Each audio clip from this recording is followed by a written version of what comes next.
guys, today I am making for you a vanilla shortbread. This is going to be the base for our tart that we are going to turn into a plated dessert. This one I am making in a quarter sheet pan. I already have this lined with foil, bottom and up the sides. This is going to make it a lot easier for us to get the tart out of the pan. This is a really nice shortbread. It has a nice amount of salt in it, so it's a great balance to fillings that are a little bit sweeter. I'm gonna make this in my food processor. You can definitely make this in a mixer with a paddle attachment. You just wanna make sure if you're using that method that you are mixing on low the entire time, and you can give yourself a little head start by chilling the bowl and the paddle to make sure that this stays as cold as possible. So I have all-purpose flour, powdered sugar. I didn't have to sift either one of these because I am putting this in a food processor, so it's gonna break everything down. My salt, and I am using kosher salt, and my butter. So this is nice and cold, cut into small pieces. So this is gonna go in. So the technique that I'm using right now is basically the same one that I would use for making a mealy pie dough. I'm gonna break this down until it is the consistency of coarse meal.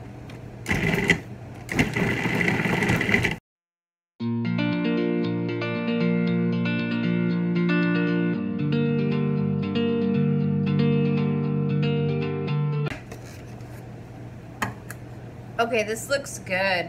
All of my butter is broken down so small that I can't really see any lumps at all. So this is exactly where I want to have it.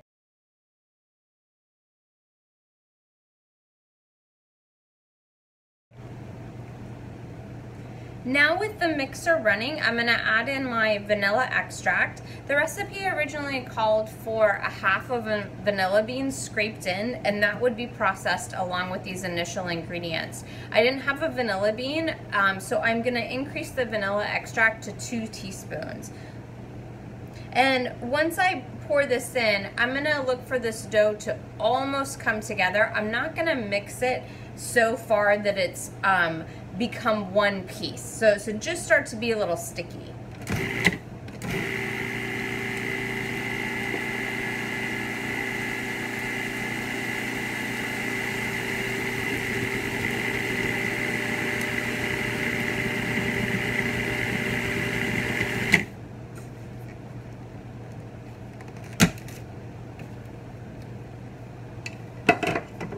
Okay, good. This is exactly what I'm looking for. So it kind of just has these moist chunks of dough.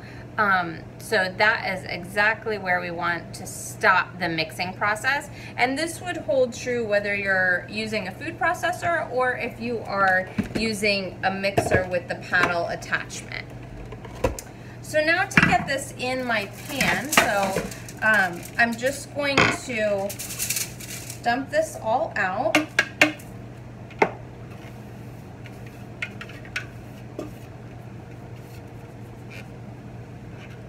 There.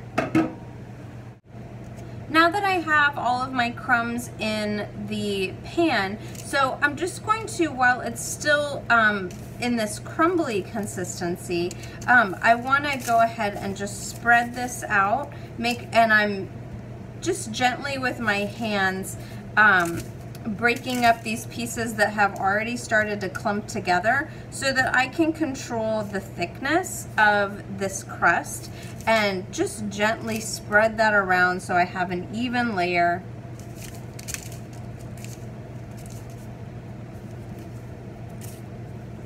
I do like this crust. The shortbread consistency is very nice and crumbly when you eat it, so it's easier to cut and portion. You don't have it wanting to shear off in larger pieces, and it's really nice when you're eating it as a guest as well. When you cut into it with your fork, it wants to break apart, so it's very nice and pleasant to eat. Okay, so now that I can see that my amount of crumbly dough is pretty even in thickness, I'm going to take this small rolling pin. This is actually a gum paste rolling pin, and I'm going to use this to start to compress this mixture down so that now it is actually forming a solid layer right in the corners. Oops. A little bit picked up there. Just put that back down.